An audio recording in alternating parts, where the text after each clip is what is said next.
शाम के उतरते ही उदासी क्यों होने लगती है? इस पूरे गांव में एक हजारी थी जो सबसे हसीन, सबसे खूबसूरत।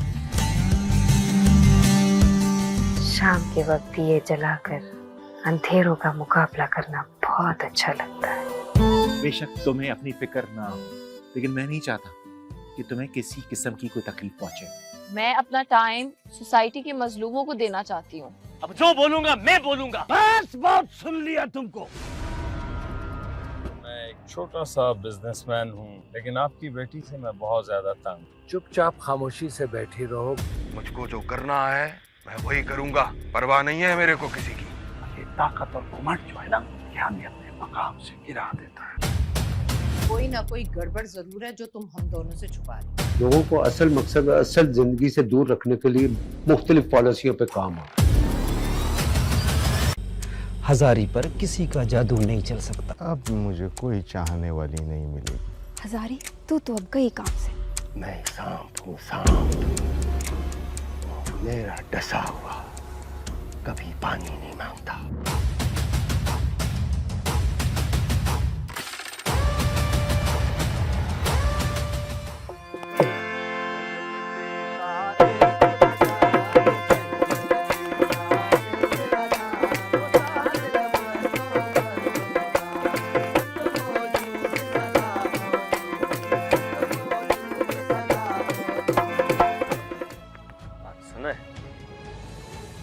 मर्द है, गैरतमंद मर्द। फिर किस मुसीबत में डालने के लिए आए मुझे बोलो। मशवरा मांगने आया हूँ रईस से। किस बात का मशवरा? और खबरदार अगर उस बदबख्त हजारी का नाम मेरे सामने लिया तो। रईस तुम चाहो तो उसकी जान बच सकती है। साईं मुझे बचा लो साईं, मेरे भाई मुझे मौत की घाट उतारना चाहते। साईं साईं मैं तो मर चुकी हूँ, फिर से मुझे मारना चाहते हैं साईं। तुम्हारे साथ कोई जबरदस्ती नहीं कर सकता। तुम जितना चाहो यहाँ रहो, पर अपने दिल को थोड़ा राहत दो। मेरा पैगाम फाता के जरिए उसके रिश्तेदारों तक पहुंचा दो कि अगर किसी ने उसे तंग करने की कोशिश की या उसे छेड़खानी करने की कोशिश की तो उसकी खैर नहीं है। चलो शाबाश, जल्दी से उठकर फ्रेश हो जाओ। मुझे मेरी पहले वाली उफ़क़ चाहिए, हंसती मुस्कुराती शरारतें करती। यार मैं कुछ दिनों से महसूस कर रहा हूँ तब्दीली तुम में।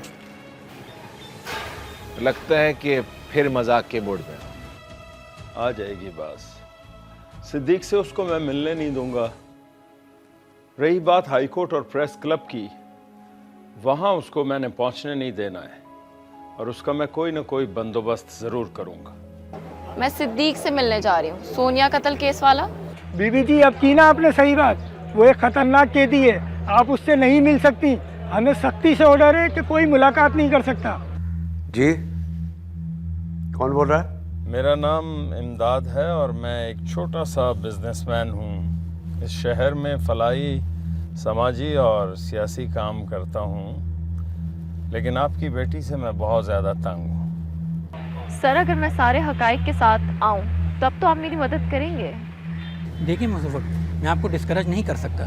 हकाइक कुछ ऐसे होते हैं जो आप और मैं समझ सकते हैं लेकिन साबित नहीं कर सकते।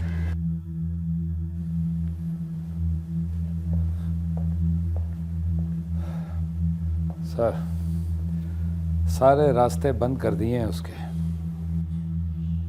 पता नहीं क्या समझती है अपने आप को वो। ऐसे बहुत से आए बहुत से गए, मुझे इसकी कोई परवाह नहीं, लेकिन वो लड़की मेरे आसाब पर सवार होती जा रही है। सर वो बिगाड़ क्या सकती है आपका?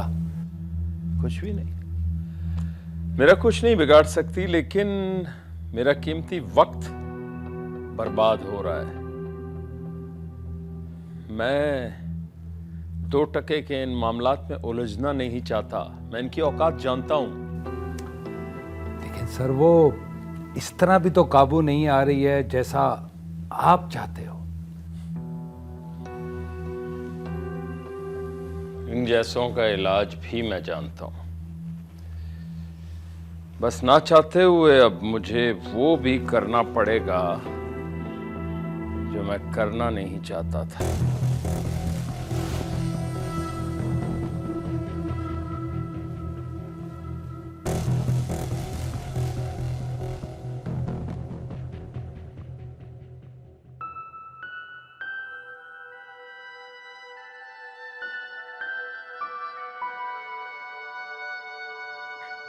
क्या देखा जा रहा है? बैठो, वही सेठ इमदाद का दोगलापन। तुम भी देखो।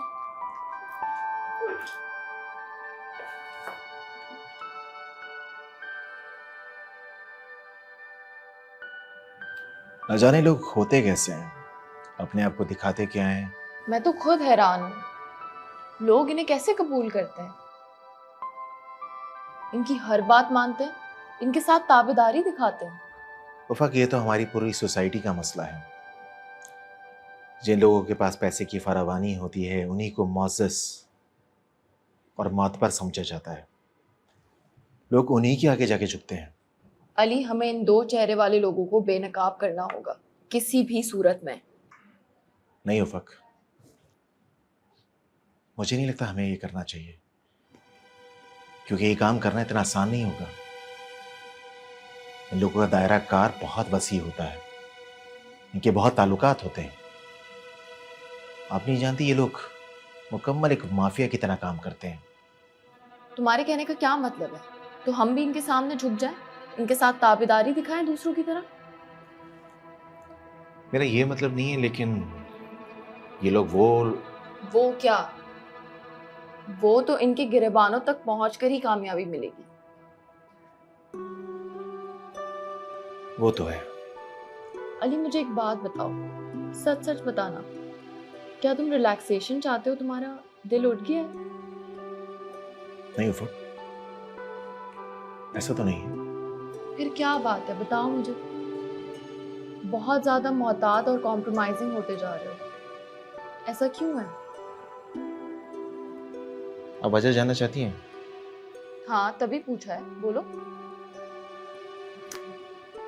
वजह आप, सिर्फ आप। उफक, मैं नहीं चाहता इस तरह के गंदे लोगों से वास्ता रख के आपको किसी भी किस्म की कोई तकलीफ हो, कोई परेशानी हो। अली, मैं तुम्हारी बात समझ सकती हूँ, लेकिन तुम खुद सोचो, अगर तुम मेरा साथ दोगे तो फिर मुझे कुछ नहीं होगा।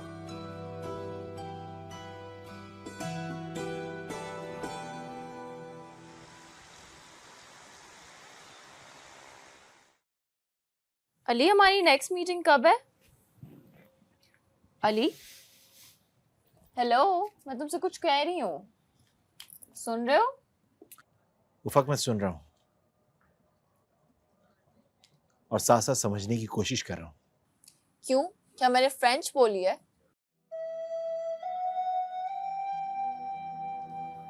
उफक, आज मेरा तुमसे लड़ाई करने का दिल कर रहा है, लेकिन ये नहीं समझ पा रहा हूं कि ये लड़ाई मुझे तुमसे करनी चाहिए या नहीं। और साथ साथ ये सोचता हूं, अगर ये लड़ाई मैं तुमसे करता हूं तो उसका इख्तिताम कहाँ? यानी जनाब का फुल शायराना अंदाज में लड़ाई करने का मूड है। उफक, तुम्हें अपनी परवाह है या नहीं?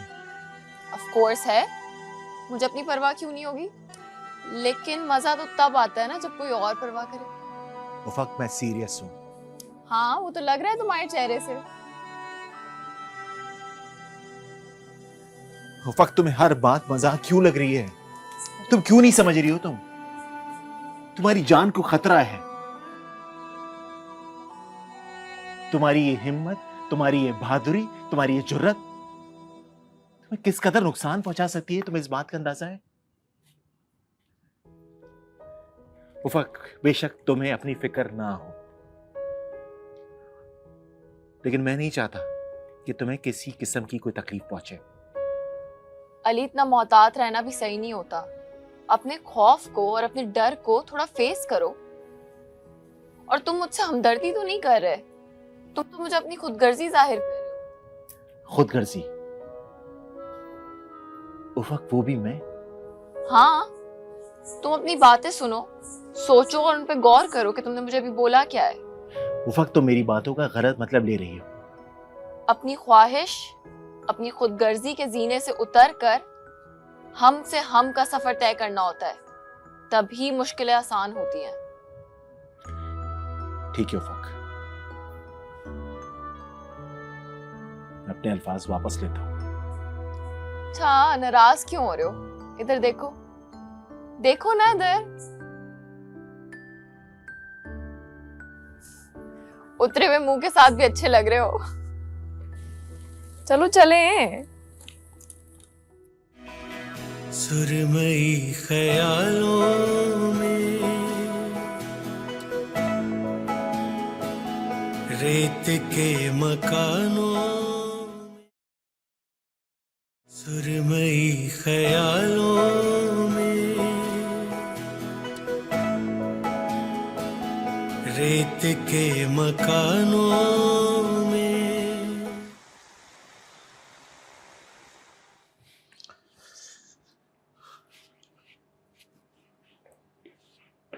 तुम्हारा मुस्कुराना बता रहा है कि कुछ खास हुआ है। बहुत कुछ हुआ है, तुम नहीं जानते, ये तुम्हारी नालायकी है। चलो बता ही दो। मौसम बदल गया, बहार आ गई, सियासत के मैदान में नए खिलाड़ी आ गए, मईशत दिन ब दिन बेहतर होती जा रही है और तुम पेटू होते जा रहे हो। यार, इतनी खबरें सुनाने का नहीं बोला था, कुछ अपने दिल के बारे में बता। दिल की बातें दिल की इजाजत से कही जाती है और मेरा दिल इजाजत नहीं दे रहा। पता नहीं क्या कह रहे हो। चलो खैर, वक्त बता देगा, तुम नहीं बता रहे हो।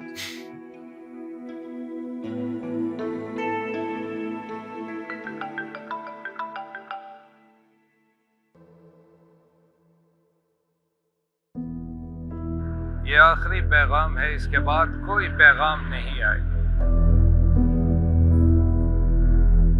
मैंने बहुत दफा तुम्हें समझाया कि उफक से दूर रहो, तुम्हें शायद अपनी जिंदगी प्यारी है। ये पैगाम इसलिए भी है कि तुम्हें हीरो बनने का बहुत शौक था। अपनी जिंदगी से प्यार करो, वरना तुम्हारा वो हशर करूंगा कि तुम तसव्वुर भी नहीं कर सकते। समझ तो गए होगे ना तुम।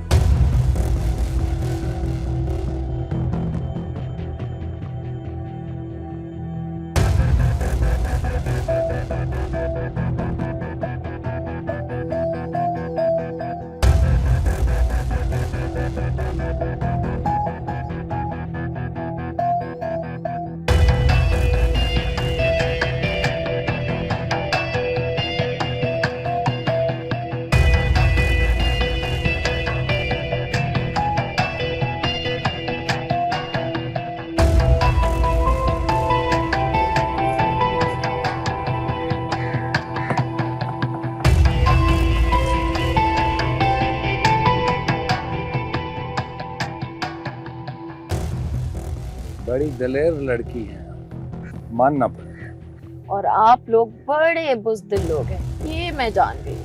बोले क्या चाहते हैं?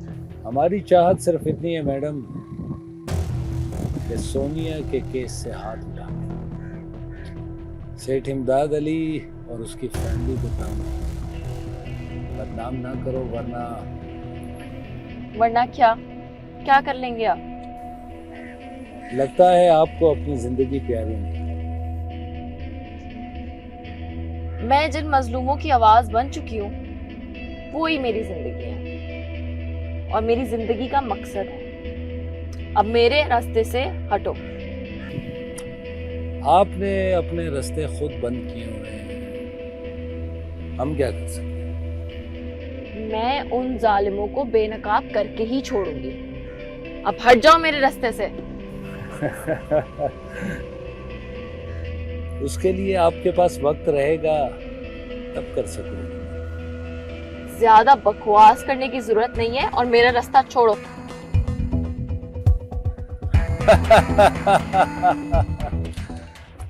हट जाते, देखते हैं रास्ता। जाइए, हम भी देखते हैं कि कहां तक जा सकते हैं। मजलूमों की पुकार, औरतों के हकूक की अलंबरदार। जाइए।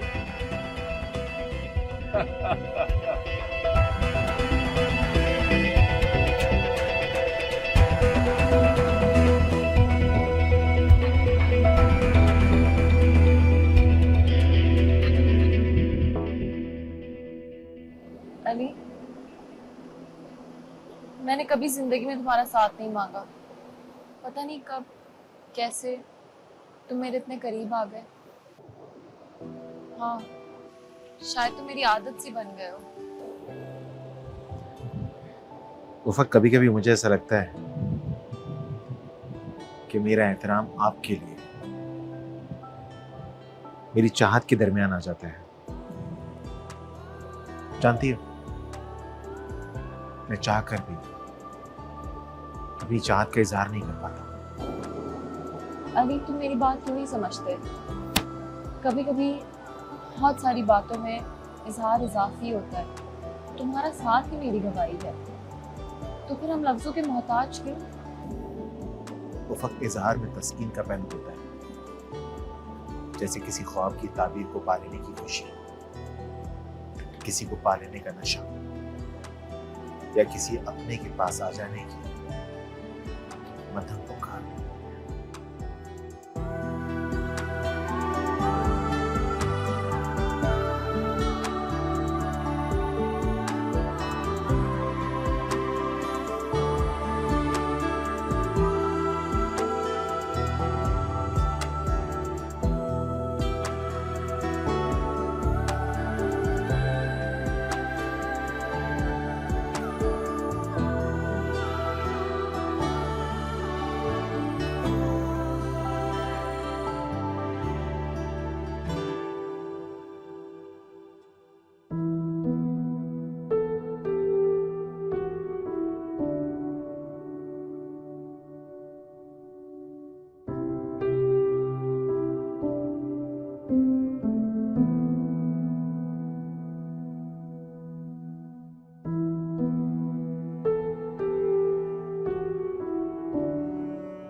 बख्त हजारों रंगों में अपना आप दिखाती है, खेतों में, खलियानों में, ख्वाबों के दालानों में, फूलों, खुशबू, सब्जे में, आंगन में, मैदानों में खुद को महका जाती है। तल्ख से मौसम, नाहमवार से रिश्तों में खुद को बिखरा जाती है। बचपन की पटरी से होकर रंगे जवानी लाती है, कीमत सी लग जाती है। यूं चाहत के नाम पे धोखा खाती है, अपने हुस्न के खिराज में बिखरी जाती है। गुर्बत में पली बख्तों वाली जीने को तरसती जाती है। रिश्ते धोखा, चाहत धोखा, प्यार वफा की राहत धोखा बनती जाती है। एक दीवानेपन की सूरत बनती जाती है। कौन कहे अब बख्त हजारी खुद में खोकर किसको खोज रही है, किसको ढूंढ रही है।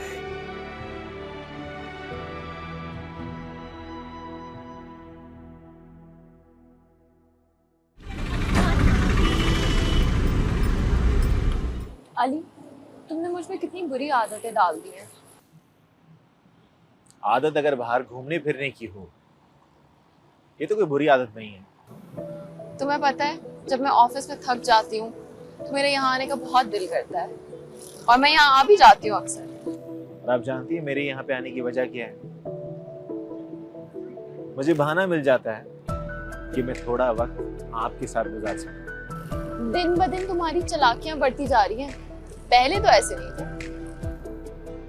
पहले, आप जानती हैं जब मैं आपको पहली बार मिला था मैं कितना नर्वस था, कितना घबराया हुआ था। अपने डॉक्यूमेंट देते हुए लिटरली मैं शेक कर रहा था। मुझे लग रहा था कि आप मुझे नालायकी का सर्टिफिकेट उसी वक्त थमा देंगी। तो फिर क्या हुआ? और फिर शायद थोड़ा वक्त बदल गया और मुझ में हिम्मत आ गई। अली, एक बात याद रखना, हमारा साथ सबसे पहले हमारे मकसद और काम को आगे बढ़ाना है और तुम्हें उसमें मुझे सपोर्ट करना पड़ेगा। अब बाकी बातें गाड़ी में करते हैं, चले, काफी देर हो गई है। Okay boss, let's go.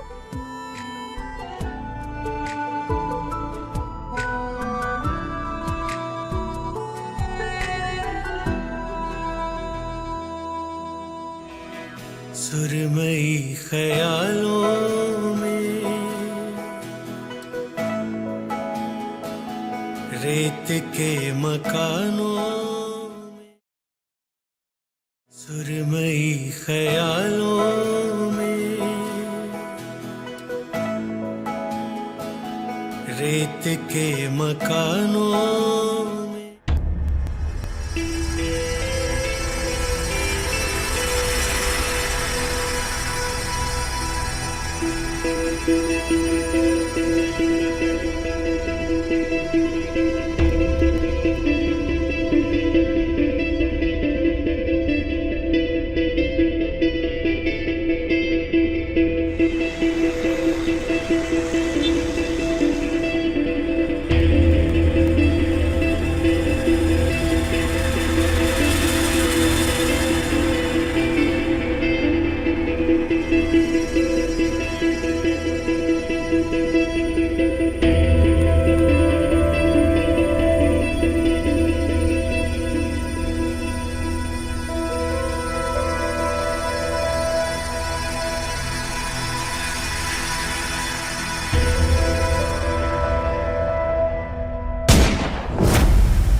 उफक हमें छोड़कर चली गई,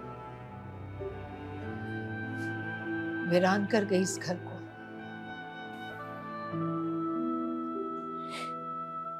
हम फिर भी जिंदा हैं, हम फिर भी जी रहे हैं।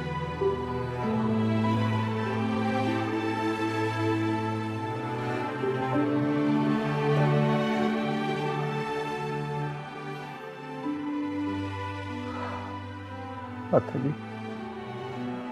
इसे जाने की क्या जल्दी थी। तुमने उसे रोका क्यों नहीं?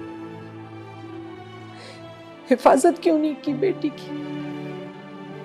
रजिया कैसी बात कर, कौन सा बाप अपनी औलाद के लिए अच्छा नहीं चाहता? उनकी तरक्की और कामयाबी के लिए दुआ गो नहीं होता।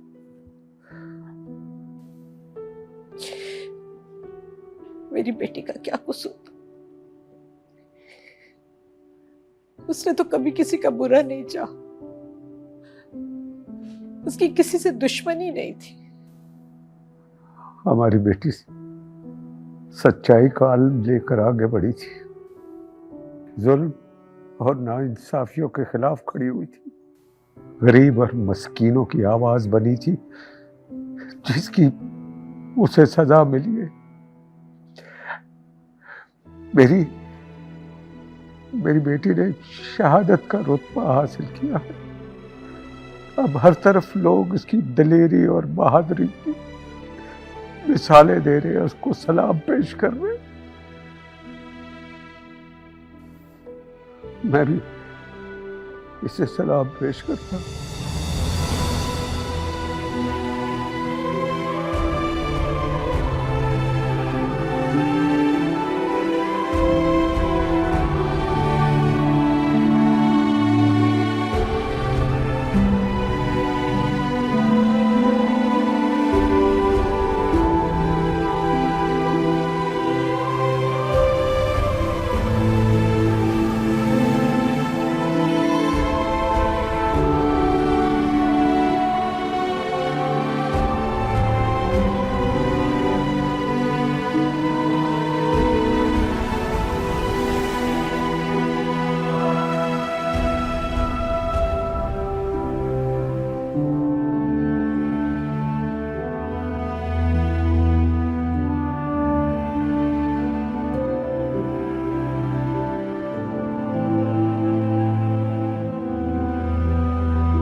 समझ में नहीं आ रहा कि इस वक्त क्या बात करनी चाहिए।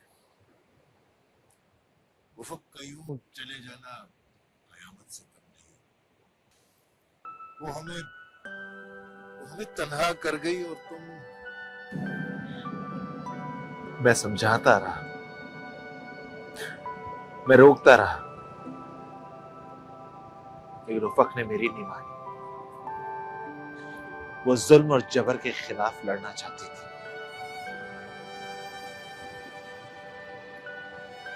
तन्हा कर दी, बिल्कुल तन्हा।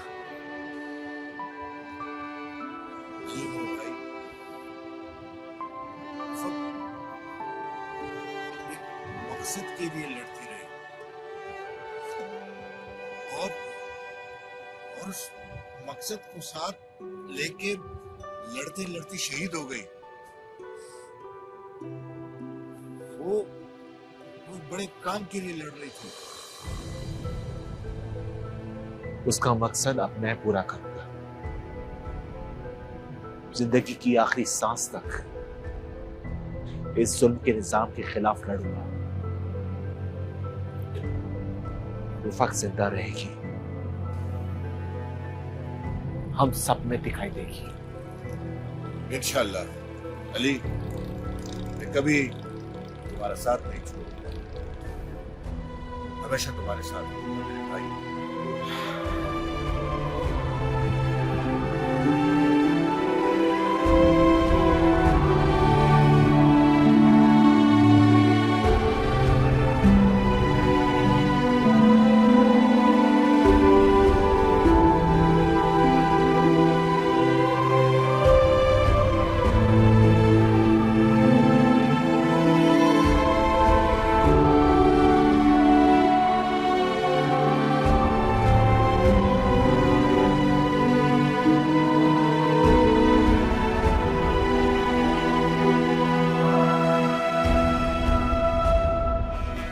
सुरमई ख्यालों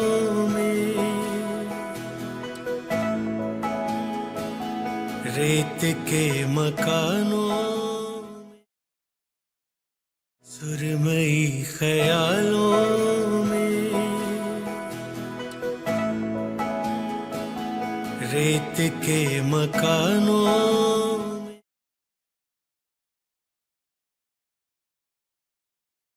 अली बेटा, मेरी बेटी का सफाकाना कत्ल हुआ। उसका कसूर सिर्फ यही था कि वो मजलूम लोगों की आवाज बन रही थी। सर आप फिक्र मत करें, मैं आपसे वादा करता हूं मैं उफक के मिशन को पूरा करूंगा और उसके हर ख्वाब को पूरा करने की कोशिश करूंगा। शाबाश बेटा, I'm proud of you। तुम उफक के मिशन को कामयाब करो। जाओ उसके कमरे में से जो कुछ जरूरी कागजात है वो ले जाओ और तुम उसके मिशन को आगे बढ़ाओ। ठीक है sir. I wish you all the best बेटा।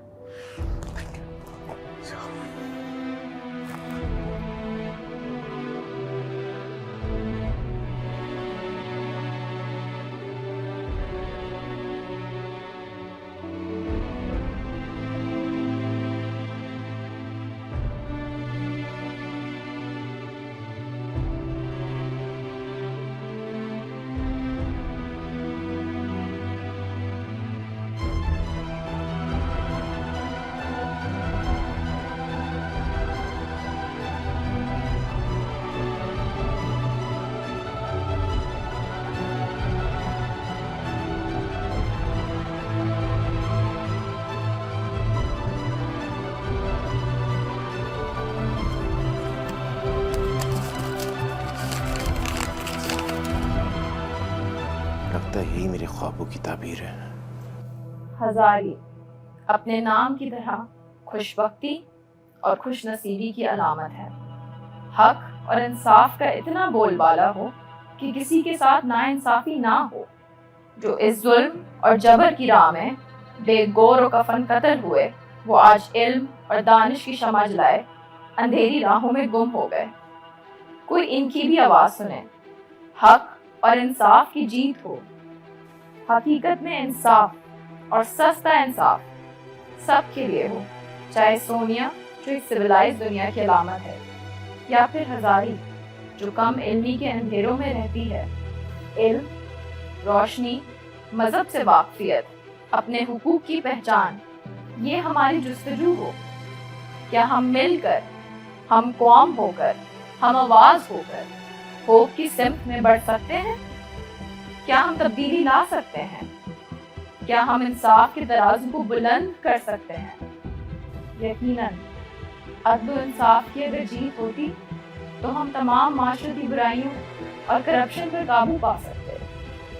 क्या हमारे पास अब भी वक्त है?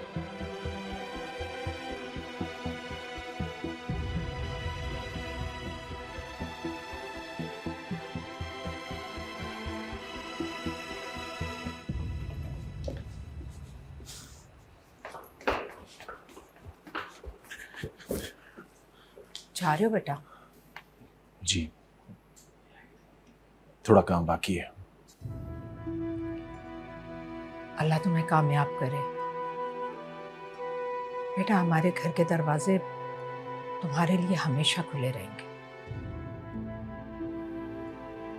शुक्रिया, मैं भी हमेशा आपके साथ रहूंगा। तुम्हें देखती हूँ तो उफक नजर आती है मुझे। मैं तुम में अपने उफक को तलाश कर लेती हूँ। उफक जाते जाते मुझे जिंदगी का मकसद बता के चली गई। उसकी यादों के साथ मैं उसकी ख्वाबों की तकमील के लिए काम करूंगा। जीते रहो। खुदा हाफिज। खुदा हाफिज।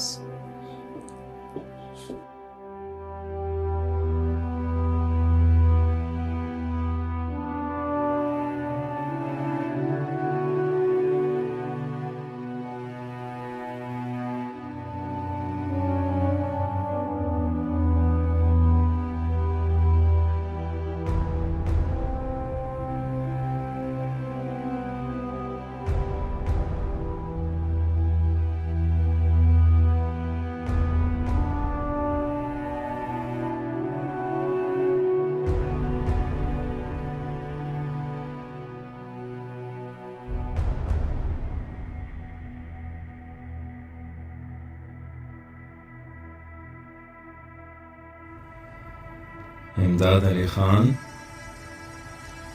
तुमने एक लंबे सफर के बाद खुद को इस काबिल बनाया कि लोग तुम्हारी ताबेदारी करने लगे। तुम्हारी दौलत और शौहरत ने तुम्हें सब कुछ दिया जो तुम चाहते थे, जो तुम्हें अच्छा लगता था। इन बरसों में तुमने सारे जायके और सारे रंग देख लिए, लेकिन तुमने जो खोया वो कब तुम्हें वापस मिलेगा? तुम्हारी जान से प्यारी लाडली बेटी जिसके अरमानों का खून करने के बाद उससे जीने का हक भी छीन लिया। अब बोलो अपनी दौलत, शौहरत और जायदाद से कि वो वापस लाएं तुम्हारी लाडली बेटी को? कभी नहीं। ये चीजें कभी तुम्हारी लाडली बेटी को वापस नहीं ला सकती। अब तुम्हारे पास सिर्फ और सिर्फ वापसी का सफर है, एक बड़े जुर्म की सजा। इन रोशनियों से दूर, बहुत दूर, किसी पाताल में।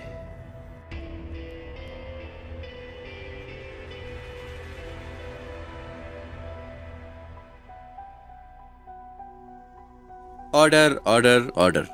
मुल्जिम सिद्दीक वल्द गुलाम अली पर अदम सबूत की बिना पर जुर्म साबित नहीं होता, लिहाजा अदालत उसे सोनिया कत्ल केस में बाइज्जत तौर पर बरी करती है।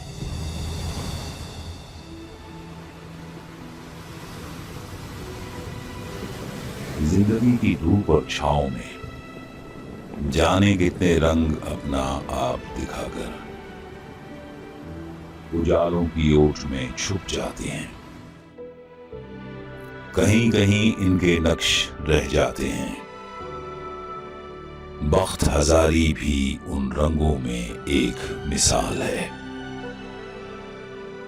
जो तल्ख मौसमों और नाबकार रिश्तों के दरमियान पली बड़ी, मासूमियत से मजलूमियत का सफर किया, ना चाहते हुए नजाकत से अजियत तक आ पहुंची। अपनों के हाथों शक की सूली चढ़ी, मोहब्बत के नाम पर धोखा उसका मुकद्दर बना। छोटी छोटी खुशियों के लिए जिंदगी की भीख मांगती रही, मगर खुद गर्जी और लालच की हवाओं की जद में आकर बख्त की आस में बिखर गई। लगता है अब भी दीवानगी ओढ़े मुंतजिर निगाहें लिए जिंदगी की आस में बैठी है।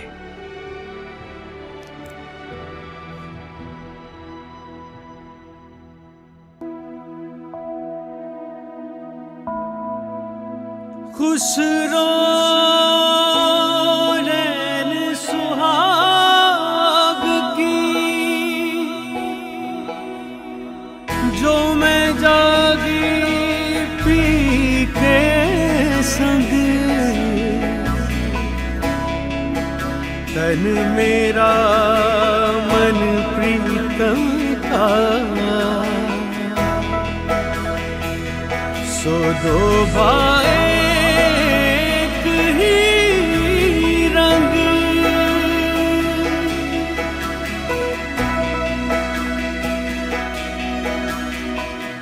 सुरमई ख्यालों में रेत के मकानों में, सुरमई ख्यालों में रेत के मकानों में, याद की हवेली में साए की पहेली, रंग आसमानी है दर्द की रवानी।